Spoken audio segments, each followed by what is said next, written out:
Thế giới hôm nay xin chào các bạn. Khi nhắc đến các thế hệ con nhà giàu, có những tên tuổi mà chỉ cần nhắc đến cũng đủ khiến nhiều người trầm trồ. Họ có thể rất nổi tiếng với cuộc sống ngập tràn sang chảnh, được cập nhật đều đặn trên mạng xã hội, làm ai cũng phải ganh tị. Họ có thể là những cá nhân xuất chúng trong cuộc sống và họ có một điểm chung rất đáng ngưỡng mộ, đó là giỏi giang, xinh đẹp và thần thái tuyệt vời. Các tiểu thư Việt không đơn thuần chỉ là những hot girl ăn ngon, mặc đẹp mỗi ngày. Lắm lúc, họ còn khiến dân tình phải suýt xoa ngưỡng mộ vì bề dày thành tích và vị trí quan trọng trong xã hội của mình nữa đấy. Trong video này, hãy cùng Thế giới hôm nay khám phá 7 tiểu thư có gia thế khủng nhất Việt Nam mà bất cứ chàng trai nào muốn cưới.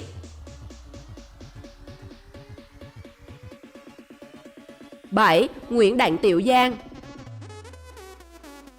Ở vị trí top 7 là cô nàng 9X xinh đẹp Nguyễn Đặng Tiểu Giang, con gái của ông trùm xe hơi tại Việt Nam. Nếu như chúng ta phải lá gạch ngồi hóng không biết đến khi nào mới sắm được một con xe 4 bánh, thì ở độ tuổi 27, cô nàng Tiểu Giang đã có cơ hội trải nghiệm hơn 50 dòng siêu xe, từ Hurricane, Bentley, Rolls-Royce đến Maserati từ nhiều năm trước. Bên cạnh niềm đam mê xe hơi sang trọng, Ricky gốc Sài Gòn cũng sở hữu trang phục, phụ kiện, túi xách đến từ các thương hiệu nổi tiếng thế giới như Dior, Hermes, Gucci, Chanel, Fendi, Louis Vuitton. Phong cách thời trang sang chảnh của cô nàng hot nhất nhì hội con nhà giàu Việt Nam luôn toát lên vẻ nhẹ nhàng và nữ tính. Với ngoại hình hiện tại, chắc chắn như bạn sẽ không bao giờ tin rằng Tiểu Giang từng có quá khứ đầy tự ti, mặc cảm vì vóc dáng quá khổ lên đến 96 kg. Tuy nhiên, cô đã nỗ lực rất nhiều để giảm cân và có được ngoại hình cân đối như bây giờ, chứ không nhờ cậy tới phẫu thuật thẩm mỹ.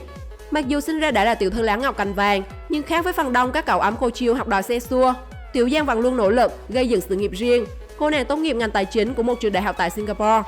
Ngoài nối nghiệp cha buôn siêu xe, cô gái này còn kinh doanh mảng làm đẹp, chăm sóc sức khỏe. Cuộc sống của cô gái 27 tuổi chắc chắn là niềm mơ ước của rất nhiều người, đặc biệt là các bạn nam rất muốn cưới được một người vợ vừa xinh đẹp, vừa giỏi giang như vậy đúng không nào?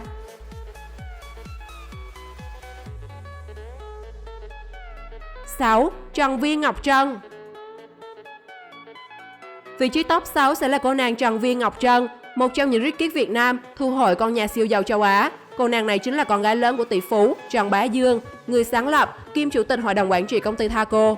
Ngoài ra, ông Dương còn rất có tiếng trong lĩnh vực kinh doanh bất động sản. Với cơ nghiệp này, ông Dương được Forbes công nhận sở hữu khối tài sản 1,7 tỷ đô la Mỹ và là một trong 6 tỷ phú đô la ở Việt Nam. Và cũng giống như bao rich kid khác, với việc có bố là vua ô tô, Ngọc Trân được sống trong nhung lụa từ bé. Cô nàng hiện tại luôn gây ấn tượng với những bộ đồ hàng hiệu xa xỉ, khiến ai nấy phải ghen hờn mỗi khi nhìn thấy. Ngoài ra, du lịch có lẽ chính là sở thích chung của hội con nhà giàu, và Ngọc Trân thì chẳng thể nào ngoại lệ. Cô nàng có trong tay bản thành tích vi vu không hề khiêm tốn với đủ loại từ du thuyền hạng sang đến khám phá vùng đất bình dị. Hiện tại, Ngọc Trân là người mẫu, influencer, được chú ý trong giới thời trang cao cấp. Cô còn được xem là nhân vật đáng chú ý tại các show thời trang quốc tế. Thậm chí tờ báo South China Morning Post miêu tả cô nàng rất kích không chỉ là một tín đồ thời trang rất giỏi backtrend, mà còn là một người không ngại kết hợp mọi thứ theo phong cách cá nhân. Có ai muốn làm rể của tỷ phú đô la này không nào? 5. Jolie Nguyễn. Vị trí top 5 trong 7 tiểu thư có gia thế khủng nhất Việt Nam chính là cô nàng có những phát ngôn gây sốc về tình, tiền, đại gia Jolie Nguyễn. Cô nàng tên thật là Nguyễn Phương Mai, sinh năm 1997, từng thi đỗ vào trường đại học Macquarie, top 5 ngôi trường danh tiếng nhất tại Úc, sở hữu gương mặt xinh xắn cùng thần thái sang chảnh. Jolie Nguyễn là cái tên đắt sâu sự kiện và quảng cáo. Tuy nhiên, Jolie Nguyễn được nhiều người biết đến bởi cuộc sống ngập tràn nhung lụa mà bao người mơ ước. Với gia cảnh giàu có, Jolie Nguyễn không ngại vung tay trên những món đồ hàng hiệu đắt đỏ, những chuyến du lịch từ châu Á sang châu Âu. Người đẹp sinh năm 1997 từng tuyên bố xài nửa tỷ mỗi tháng mà không cần đại gia lo. Có lẽ vì đã sớm tự lập từ năm 15 tuổi, nên Jolie Nguyễn đã có những nhận thức sâu sắc về cuộc sống. Lao động là vinh quang, dù mệt nhưng vẫn hoàn thành tốt. Người đẹp sinh năm 1997 cũng từng nhắn nhủ hãy trở thành kiểu con gái thích tiền và kiếm ra tiền nhưng không yêu tiền của người khác.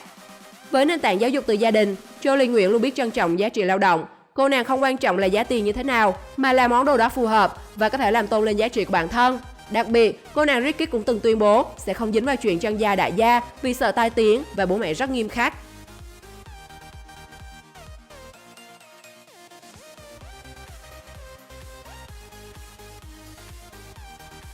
4. Tiên Nguyễn. Vị trí top 4 trong danh sách hôm nay thuộc về Tiên Nguyễn. Kỳ thật nếu điểm danh hội Ricky Việt mà quên nhắc đến Tiên Nguyễn, cô em chồng của Hà Tăng, sẽ là một thiếu sót rất lớn. Con gái rượu của doanh nhân Jonathan Hạnh Nguyễn từng được lên tạp chí Mỹ bởi độ xa hoa và giàu có của mình, sinh ra trong một gia đình giàu có. Ngay từ bé, Tiên Nguyễn đã có một cuộc sống xa hoa của một rich kid chính hiệu. Trước khi sang Anh du học tại một trường đại học danh giá, Tiền Nguyễn sống cùng gia đình trong một căn biệt thự dát vàng hoành tráng, với 3 mặt tiền, tọa lạc tại vị trí đắc địa ngay gần bên con sông Sài Gòn. Ngôi nhà với màu trắng sang trọng nổi bật, diện tích ước chừng 500 m², được bao quanh bởi một hàng cây xanh. Bên trong biệt thự còn có cả sân tennis và bể bơi. Gia đình cô còn sở hữu nhiều siêu xe và du thuyền phục vụ cho việc đi lại. Không chỉ thu hút ở việc phủ lên người toàn hàng hiệu cùng cuộc sống sang chảnh, Tiên Nguyễn còn được nhiều người biết đến khi liên quan đến ca nhiễm Covid-19 thứ 17 của Việt Nam.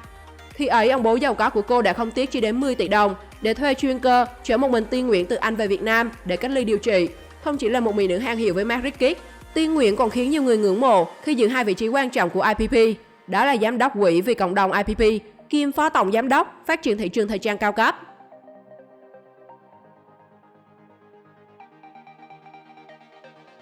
3. Hoàng Kiều Yến.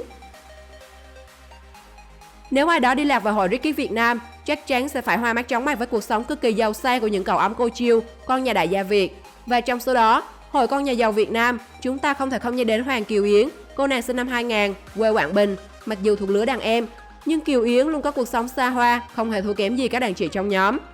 Là con út trong gia đình, bố mẹ là chủ các resort, khách sạn lớn ở Quảng Bình. Cuộc sống xa hoa của ái nữ Kiều Yến đắm chìm trong hàng hiệu, siêu xe. Mỗi năm, cô và gia đình thường dành thời gian đi du lịch từ 5 đến 6 nước.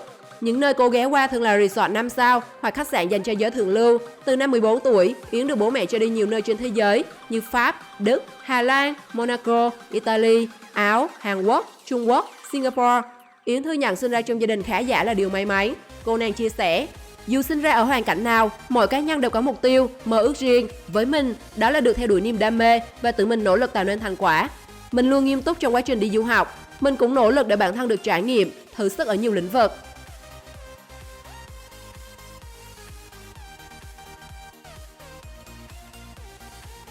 Hai, Nga Nguyễn. Vị trí top 2 thuộc về Nga Nguyễn, một trong những nữ fashionista người Việt nổi bật nhất trong làng thời trang thế giới. Không hiếm khi, Nga Nguyễn chễm chệ bên cạnh nhiều ngôi sao nổi tiếng như Phạm Bang Bang, Park Shin-hye, Tao, hay các nhà thiết kế thời trang tên tuổi trong các sự kiện ở châu Âu. Có nguồn tin cho rằng Nga Nguyễn là ái nữ của một nhà tài phiệt lớn ở Hải Phòng, nhưng cô hiện đang sống tại thủ đô London, Anh. Chỉ cần nhìn chiếc Rolls Royce đẳng cấp đầu trước sân biệt thự nhà cô cũng đủ hiểu độ giàu có của gia đình Nga Nguyễn. Bản thân cô nàng hiện đang nắm giữ vị trí phát triển marketing của Louis Vuitton, Moët Hennessy, tập đoàn hàng hiệu số 1 thế giới. Cô cũng là fashionista người Việt duy nhất được tổng biên tập Vogue Anna Wintour mời đến Met Gala 2018, được ví như Oscar của giới thời trang. Dĩ nhiên, trang phục mà chuyên ít diện chỉ toàn hàng hiệu. Và cũng không bất ngờ nếu bạn nhìn thấy Nga Nguyễn dạo phố với một chiếc túi Chanel mới cống hoặc khoác lên người thiết kế chưa được mở bán của Versace. Tất cả bởi vì cô có tiền, sức ảnh hưởng và luôn là người dẫn đầu xu hướng. Nga Nguyễn được xem là hình mẫu của một cô gái hiện đại, giàu có, chăm chỉ và văn minh. Đầu năm nay, tình trạng sức khỏe của Hồng Nga trở thành đề tài bàn tán sau khi cô thừa nhận mình dương tính Covid-19 trong thời gian tham dự buổi trình diễn thời trang. Người ta gọi cô là bệnh nhân số 0 của làng mốt thế giới.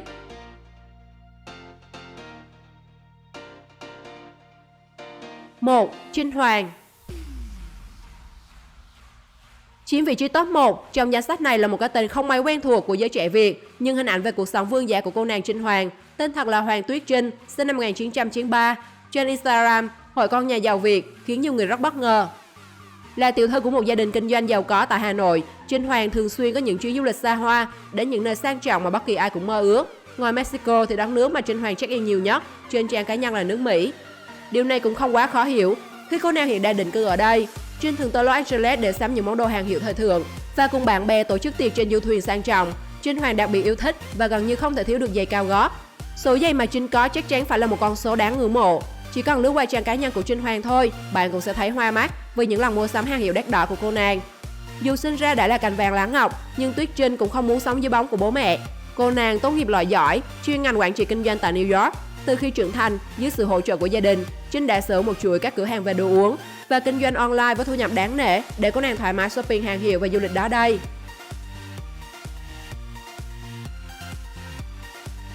Cô nàng tiểu thư nào là bạn ấn tượng nhất và bạn thích nhất điều gì ở họ? Hãy chia sẻ suy nghĩ của bạn trong phần bình luận để cho mọi người tham khảo nhé.